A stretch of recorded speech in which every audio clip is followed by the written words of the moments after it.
I did a course recently called Creating an Orchard.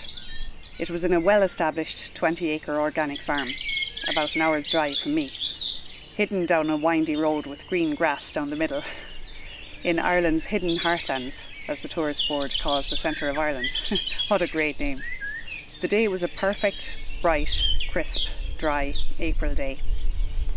My dear friend and I, thankfully dressed well in layers down to lined Wellingtons, spent the day learning, strolling around the farm and eating. We had the nicest day after a week in front of a computer, achieving objectives.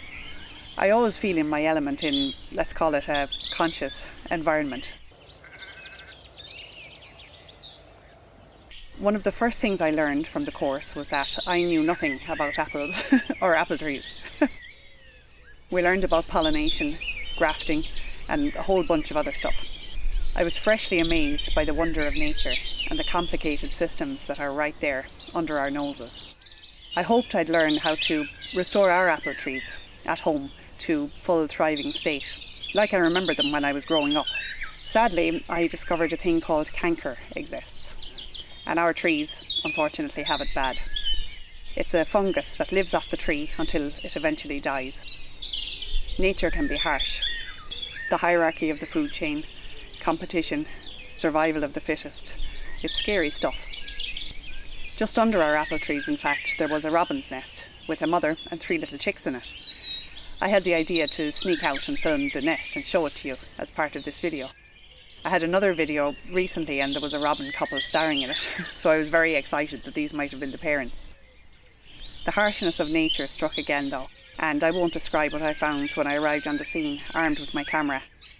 I don't know what predator was there before me, and my heart broke. There was no evidence of feline involvement. This world is a harsh place. Sometimes it makes me want to look away from what's real and distract myself with something digital and pleasant, something entertaining and pretty on the internet, or have several glasses of wine. And as for what we do to nature, that's even more heartbreaking. Back at our wonderful orchard course, we also learned about apple tree maintenance, protection from disease, and of course, weed control.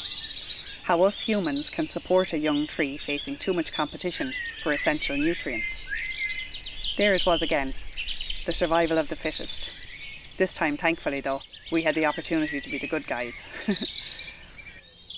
While I was contemplating the competition in the world and how hopeless it all seems sometimes, the course tutor moved on to describe the symbiotic relationship between apple trees and what are called companion plants. Due to knowing nothing about apple trees, as previously mentioned, I hadn't ever considered this before. He explained that by growing certain trees and plants together, they, along with the soil and the fungus ecosystems in there, create a mutually beneficial relationship. Mutually beneficial fungus. I had heard of that before. All fungus isn't canker. And then he said the words, "It's not a system of competition, like we see so much of in the world around us. They nourish each other." In this beautiful, well-planned and well-cared-for organic farm, on that bright April day, in the hidden heartlands of Ireland, this sounded like music to my ears. And in one instant, it demonstrated to me perfectly the essence of what I tried to bring to the videos I publish here, and the reason I make them in the first place. It's to remind myself, and anyone who is generous enough to watch and listen, that there are options for how we choose to live life. As well as, not instead of, that's not how I roll, as well as competition and winning over something or someone, survival of the fittest, there's also the option for mutual benefit and community, symbiosis. As well as, not instead of, there being only yang, there's also yin, illustrated in the most perfect way through the symbiotic systems of nature. Though I live in the Irish countryside now, the reality is I live in a comfortable home. There's electricity, clean tap water, and radiators. I live on grid, with high-speed internet. I neither apologise for it, nor have I plans to change it. I thank God every day for my good fortune, and I try to enjoy that good fortune consciously, responsibly, and generously. At the same time, in my heart and soul, I agree with the principles of conservation, heritage and stewardship. I don't see myself as a canker on the planet, and I choose not to see humankind that way either.